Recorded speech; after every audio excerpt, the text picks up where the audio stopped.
नमस्कार विद्यार्थी मित्रांनो, मी सौ जयश्री खराबे, परमानंद विद्यालय विहार, आपणा सर्वांचं या ऑनलाईन तासिकेमध्ये स्वागत करते। विद्यार्थी मित्रांनो, आज आपण वर्ग 9चा इतिहास यातील प्रकरण 2 भारत 1960 नंतरच्या घडामोडी यातील अंतिम टप्पा अभ्यासणार आहोत। विद्यार्थी मित्रांनो, या प्रकरणात आपण 1960 नंतरच्या घडामोडींमध्ये पहिल्या तासिकेला 1960 चे दशक, 1970 चे दशक, त्यानंतर 1980 चे दशक आणि 1990 चे दशक अभ्यासले आणि त्यानंतर आपल्याला आज अभ्यास करायचा आहे भारतीय अर्थव्यवस्थेचा। विद्यार्थी मित्रांनो, भारतीय अर्थव्यवस्था शिकण्यापूर्वी आपण अर्थशास्त्र म्हणजे काय आणि किंवा अर्थव्यवस्था म्हणजे काय याचा अर्थ आपल्याला अभिप्रेत होणं गरजेचं आहे। त्यामुळे आधी आपण अर्थशास्त्राचा अर्थ समजून घेऊया। अर्थशास्त्र म्हणजे काय, तर मानवाला उपलब्ध असणाऱ्या मर्यादित साधन संपत्तीचा उपयोग करून मानवाच्या असंख्य गरजांची शक्य तितकी अधिक पूर्ती कशी करता येईल याचा अभ्यास करणारे हे अर्थशास्त्र आहे।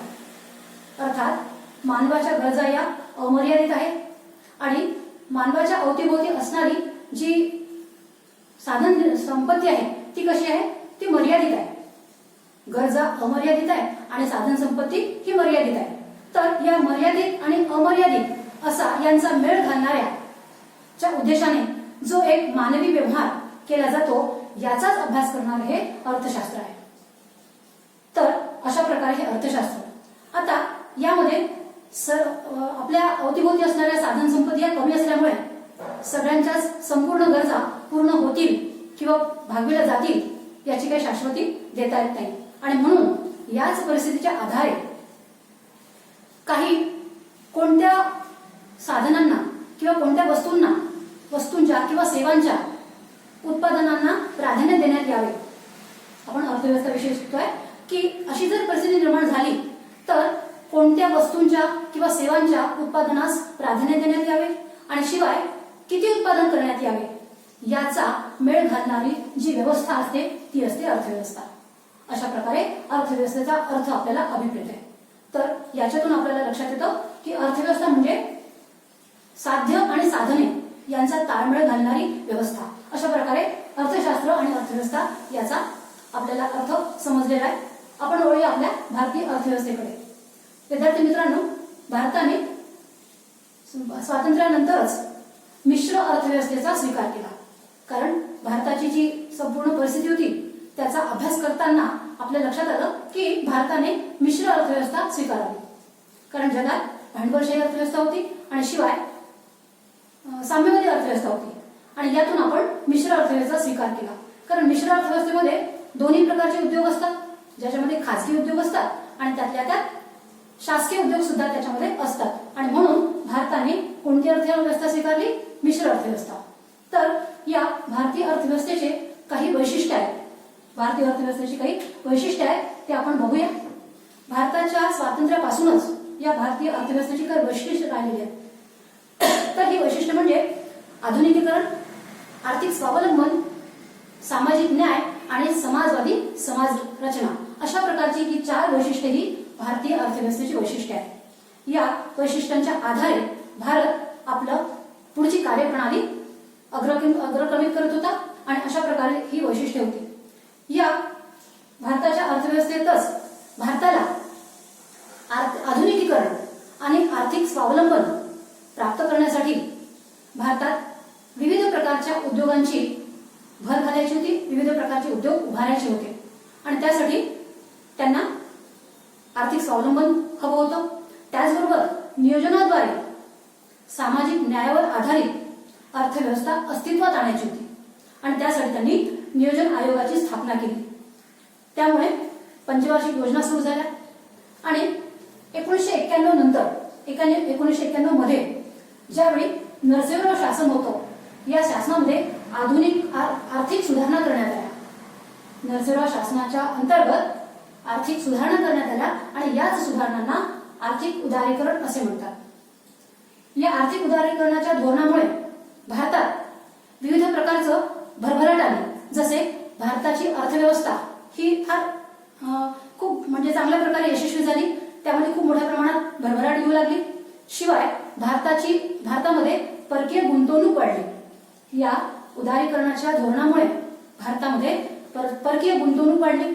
शिवाय उद्योगामुळे किंवा विज्ञान व तंत्रज्ञानातील जे कुशल व्यावसायिक असतात, कुशल कारागीर असतात, त्यांच्यामुळे या अर्थव्यवस्थेला बळकटी मिळाली, कुठेतरी मजबूती मिळाली आणि त्यामध्ये विविध प्रकारच्या सुधारणा करण्यात आल्या. एवढंच नव्हे तर इन्फॉर्मेशन टेक्नॉलॉजी ज्याला आपण म्हणतो, माहिती तंत्रज्ञान, यामध्ये सुद्धा भारताने खूप मोठी प्रगती केली होती आणि त्यामुळे या प्रगतीमुळे भारतात विविध प्रकारच्या रोजगाराच्या संधी उपलब्ध झाल्या. आपल्या भारतात या माहिती तंत्रज्ञानामुळे खूप मोठ्या प्रमाणात रोजगाराच्या संधी उपलब्ध झाल्या आणि त्यामुळे यालाच आपण जागतिकीकरण म्हणतो, म्हणजे ज्याला आपण म्हणतो ग्लोबलायझेशन. तर अशा प्रकारे हा संपूर्ण लेखाजोखा या 1991च्या काळात झाला आणि हा बदल संपूर्ण 1991 मध्ये झाला. त्यानंतर आपण बघूया विज्ञान व तंत्रज्ञानाकडे. भारताने विज्ञान आणि तंत्रज्ञानात सुद्धा खूप मोठी प्रगती केली आणि त्यातली हरित क्रांती आणि धवल क्रांती या दोन बदलांचा किंवा दोन प्रयोगाचा आपण विशेष उल्लेख करूया. हरित क्रांती, भारतात हरित क्रांती 1965 ला झाली. ही हरित क्रांती डॉक्टर एम.एस. स्वामीनाथन यांनी केली. Doctor M S. स्वामीनाथन यांनी नव्या यंत्राचा वापर करून अन्नधान्याच्या उत्पादनामध्ये खूप मोठा बदल घडून आणला आणि त्यामुळे काय झालं की भारताचं अन्नधान्यातलं उत्पादन खूप मोठ्या प्रमाणात वाढलं आणि हा त्यांचा प्रयोग फार यशस्वी झाला आणि म्हणून हरित क्रांतीचे जनक किंवा प्रणेते डॉक्टर एम.एस. स्वामीनाथन यांना संबोधलं जातं. त्याचप्रमाणे धवल क्रांती.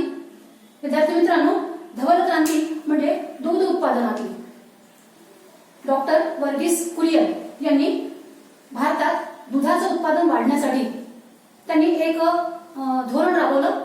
सहकारी चळवळीच्या आधारे एक धोरण राबवलं आणि त्यामुळे त्यांना सुद्धा खूप फायदा झाला आणि भारतात दुधाचं उत्पादन फार मोठ्या प्रमाणात वाढलं आणि म्हणून या बदलाला धवल क्रांती असे म्हणतात. अशा प्रकारे विज्ञान व तंत्रज्ञानामध्ये या दोन बदलामुळे किंवा दोन क्रांतीमुळे फार मोठा चांगला परिणाम झाला, सकारात्मक परिणाम झाला. त्यानंतर अणुशक्ती व अवकाश संशोधन. विद्यार्थी मित्रांनो, भारताने अणुशक्ती आणि अवकाश संशोधनात सुद्धा खूप मोठी प्रगती केली. आता अणुशक्ती, आपल्या भारताचे शास्त्रज्ञ डॉक्टर होमी भाभा यांनी अणुशक्तीच्या आधारे खूप मोठा कार्यक्रमाचा पाया रचून ठेवला होता आणि त्यामुळे अणुशक्तीचा वापर भारतात वीज निर्मितीसाठी होऊ लागला, औषध निर्मितीसाठी होऊ लागला आणि शिवाय संरक्षण क्षेत्रातही अणुशक्तीचा वापर होऊ लागला आणि त्यामुळे आपल्याला आंतरराष्ट्रीय स्तरावर शांतता प्रस्थापित करण्यासाठी भारत या अणुशक्तीच्या आधारे खूप मोठा प्रयत्न करत होता, यशस्वी प्रयत्न करत होता आणि त्यामुळे हा अणुशक्तीचा कार्यक्रम आपला यशस्वी झाला. त्यानंतर अवकाश संशोधन. आपल्या भारताने सर्वात प्रथम 1975 ला आर्यभट्ट नावाचा उपग्रह सॅटेलाइट हा अंतराळात सोडला आणि त्यानंतर हा आर्यभट्ट हा उपग्रह जो होता हा संपूर्णपणे भारतीय बनावटीचा होता. पूर्णपणे बनावट कशी होती? भारतीय बनावट होती आणि तो उपग्रह 1975 ला म्हणजे आर्यभट्ट हा सगळ्यात पहिल्यांदा आपल्याला अंतराळात सोडण्यात आला आणि त्यानंतर भारताने कितीतरी उपग्रह अंतराळात सोडले. आज भारताजवळ अनेक अवकाश कार्यक्रम आहेत की ज्याच्या आधारे अवकाश संशोधनामध्ये भविष्यात खूप मोठा अजून बदल घडून येईल इतके त्यांच्याजवळ आज उपलब्ध असलेले कार्यक्रम आहेत. आणि विद्यार्थी मित्रांनो, या अवकाश संशोधनाच्या आधारे भारताने दूरसंचार क्षेत्रातही खूप मोठा बदल केला, खूप मोठी प्रगती केली या अवकाश संशोधनामुळे. तर अशा प्रकारे हा विज्ञान आणि तंत्रज्ञानातील बदल, या सगळ्या सुधारणा आपल्या भारतात घडून आल्या. त्यानंतर आपण बोलूया सामाजिक क्षेत्रातील बदलाकडे. विद्यार्थी मित्रांनो, आपल्या भारताला स्वातंत्र्य मिळाल्यानंतर किंवा स्वातंत्र्य मिळाल्यापासूनच स्त्रियांना कुठे दुय्यम दर्जा नव्हता. स्त्रियांच्या कडे विशेष लक्ष दिले जात होतं आणि म्हणून महिलांचं सक्षमीकरण होणं हे फार गरजेचं होतं आणि या दृष्टीने भारतातील मनुष्यबळ विकास मंत्रालयाने 1985 ला एक स्वतंत्र विभाग आयोजित केला किंवा स्थापना केली, ज्या विभागाचं नाव होतं महिला व बाल कल्याण विभाग। या विभागाने महिलांच्या विकासाकडे, महिलांच्या सक्षमीकरणाकडे आणि शिवाय बालकांच्या विकासाकडे, छोट्या मुलांच्या विकासाकडे विशेष लक्ष देण्यात यावं यासाठी हा विभाग नेमला गेला होता। या विभागाने विविध प्रकारची कायदे केली, ज्याच्यामध्ये हुंडा प्रतिबंधक कायदा आहे किंवा समान वेतन कायदा आहे, अशा प्रकारच्या कायद्यांचा सुद्धा त्याच्यात अंतर्भाव करण्यात आला की ज्याच्यामुळे स्त्रियांना आपली जी काही भविष्यातली कार्य असतात ती कार्यान्वित कशी करावी आणि सामाजिक न्यायाची वागणूक कशी मिळेल या पद्धतीने हे कायदे त्यांनी केले होते। अशा प्रकारे हा महिला बाल कल्याण विभाग। विद्यार्थी मित्रांनो, याच दरम्यान 73व्या आणि 74व्या संविधान दुरुस्तीमध्ये अजून एक आमूलाग्र बदल करण्यात आला की स्त्रियांना स्थानिक शासन संस्थांमध्ये राखीव जागा ठेवण्यात आल्या। स्त्रियांसाठी स्थानिक शासन संस्थांमध्ये राखीव जागा ठेवण्यात आल्या त्या 73व्या आणि 74व्या संविधान दुरुस्तीमुळे। तर अशा प्रकारे हा सामाजिक क्षेत्रातील बदल। एवढाच नव्हे तर विद्यार्थी मित्रांनो, त्यावेळी संविधानकारांना अशी कुठेतरी म्हणजे अभिप्रेत होती बातमी की आपल्या देशात ही जी प्रथा आहे, प्रणाली आहे, ती जाती व्यवस्थेवर आधारित आहे आणि यामुळे काय होईल की भविष्यामध्ये काही समाज बांधवांना सन्मानापासून आणि समान संधीपासून वंचित राहावं लागेल, ही समस्या पुढे येऊ शकते असं त्यांना कुठेतरी वाटू लागलं आणि त्यामुळे या समस्येवर उपाय शोधण्यासाठी किंवा निराकरण करण्यासाठी 1953 ला काकासाहेब कालेलकर आयोगाची स्थापना करण्यात आली। 1953 ला काकासाहेब कालेलकर आयोगाची स्थापना करण्यात आली, ज्याच्यामुळे सर्वांना आत्मसन्मान आणि समान संधी प्राप्त होईल। त्यानंतर इतर मागासवर्गीयांच्या समस्येचा विचार करण्यासाठी 1978 ला इतर मागासवर्गीयांच्या समस्येचा विचार करण्यासाठी 1978 ला बी.पी. मंडल यांच्या नेतृत्वाखाली एक आयोग नेमण्यात आला की ज्याच्यामुळे इतर मागासवर्गातील लोकांना किंवा समाज बांधवांना विविध संस्थांमध्ये, विविध क्षेत्रांमध्ये प्रतिनिधित्व मिळावं आणि त्यांना रोजगार उपलब्ध व्हावा, हा त्याच्या मागे उद्देश होता। तर अशा प्रकारे हा 1978 मधला हा आयोग। त्यानंतर आपल्या भारतात अनुसूचित जाती आणि जमाती, या जाती आणि जमातीतले जे काही समाज बांधव होते त्यांना उच्चवर्णीयांपासून कधी भीती निर्माण होऊ शकते किंवा हिंसा निर्माण होऊ शकतं, दडपशाहीचं धोरण येऊ शकतं आणि अशा प्रकारची परिस्थिती होऊ नये त्यासाठी त्यांना त्यातून मुक्ती मिळावी आणि समाजात त्यांना प्रतिष्ठेची वागणूक मिळावी आणि आत्मसन्मानाने जगता यावं यासाठी अजून एक कायदा त्यावेळी पारित करण्यात आला आणि तो म्हणजे 1989 ला अत्याचार विरोधी कायदा, ज्याला अॅट्रॉसिटी ऍक्ट असे म्हटले जाते। तर अशा प्रकारे या अॅट्रॉसिटी ऍक्टला 1989 मध्ये लागू केलं आणि त्याची अंमलबजावणी होऊ लागली। अशा प्रकारे सामाजिक क्षेत्रातील बदल हा दिसून आला। त्यानंतर जागतिकीकरण। विद्यार्थी मित्रांनो, भारतातील अर्थकारण, राजकारण, समाजकारण, विज्ञान, तंत्रज्ञान आणि संस्कृती याबाबत खूप मोठ्या प्रमाणात बदल होऊन आले होते। 1960 नंतरच्या ज्या घडामोडी आपण बघितल्या त्याच्यामध्ये या संपूर्ण बदलाचा आपल्याला या संपूर्ण क्षेत्रामध्ये त्याचा बदल दिसून आला आणि हा बदल हा जागतिकीकरणाचा बदल होता।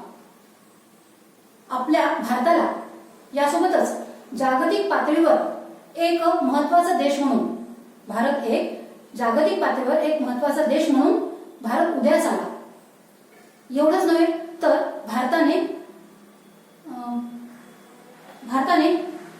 ब्रिक्स आणि G20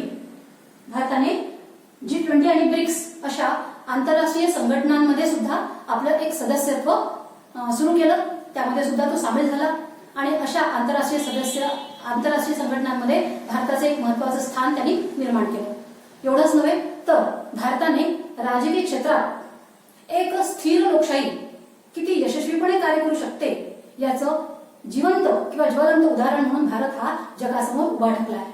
कारण भारतातली ही लोकशाही ही किती स्थिरपणे कार्य करू शकते आणि यशस्वी, तर याचं मूर्तिमंत उदाहरण म्हणजे भारत होय.